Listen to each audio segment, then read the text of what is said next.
Hi friends, ఈరోజు మునక్కాయ curry ఎలా చేసుకోవాలో వీడియోలో చూద్దాం రండి. ఫస్ట్ మునక్కాయ ముక్కల్ని కట్ చేసుకొని దానిపై ఉన్న పొట్టును తీసి పక్కన పెట్టుకోవాలి. తర్వాత 2 ఆనియన్స్ని కట్ చేసుకొని పక్కన పెట్టుకోవాలి. తర్వాత 5 టమాటోస్ పెద్ద సైజు టమాటోస్ని కట్ చేసుకొని పక్కన పెట్టుకోవాలి. తర్వాత స్టవ్ను వెలిగించుకొని ఒక కడాయి పెట్టుకొని కడాయిలోన నూనె వేసి వేడెక్కిన తర్వాత జీలకర్రను వేసుకోవాలి. జీలకర్ర వేడెక్కిన తర్వాత ఆనియన్ పీసెస్ని వేసుకోవాలి. ఆనియన్ పీసెస్ 1 మినిట్ ఉడికిన తర్వాత మునక్కాయ ముక్కలను వేసుకోవాలి. అవి కూడా మొత్తం కలిపి ఒక 4 మినిట్స్ మూత పెట్టి మగ్గనివ్వాలి. 4 మినిట్స్ తర్వాత మూత తీసి మనకి సరిపడంత సాల్ట్ని వేసుకోవాలి. నేను ఇక్కడ 3 స్పూన్స్ సాల్ట్ వేసుకున్నాను, ఎందుకంటే టమాటోస్ని ఎక్కువగా తీసుకున్నాను, కాస్త పుల్లగా ఉంటాయి కాబట్టి. తర్వాత పసుపుని వేసుకోవాలి. పసుపు వేసుకున్న తర్వాత అల్లం వెల్లుల్లి పేస్ట్ అప్పుడే దంచుకున్నది వేసుకోవాలి.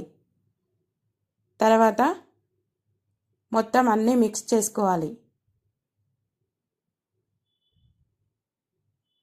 తర్వాత కరివేపాకుని వేసుకున్నాను. మొత్తం అన్నీ కలుపుకొని మూత పెట్టి కాసేపు మగ్గనిచ్చిన తర్వాత మళ్ళీ మూత తీసిన తర్వాత మనము కట్ చేసుకున్న టమాటోస్ని వేసుకోవాలి. ఇక్కడ మునక్కాయ ముక్కలు 1.5 కప్పు అయ్యాయి, టమాటోస్ 2 కప్స్ అయ్యాయి, ఆనియన్ పీసెస్ 1 కప్ అయ్యింది. అలా మెజర్మెంట్ అయింది, అలా తీసుకున్నాను. ఇప్పుడు అన్నీ మిక్స్ చేసుకొని మూత పెట్టుకోవాలి. మూత పెట్టుకొని ఒక 10 మినిట్స్ సిమ్లో ఉంచుకొని ఉడకబెట్టుకోవాలి. తర్వాత 2 స్పూన్స్ స్పైసెస్ ఎక్కువగా ఉంది కారం కాబట్టి 2 స్పూన్స్ కారం తీసుకున్నాను.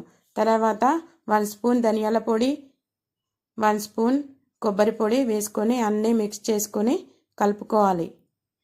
ఇప్పుడు ఒక 2 మినిట్స్ ఉడికిన తర్వాత మనకు కావలసినన్ని వాటర్ వేసుకోవాలి. ఇక్కడ 1.5 కప్పు వాటర్ వేసుకున్నాను.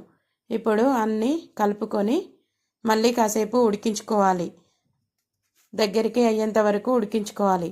తర్వాత మనము కట్ చేసుకున్న కొత్తిమీరని సర్వ్ చేసుకొని చల్లేసేయాలి.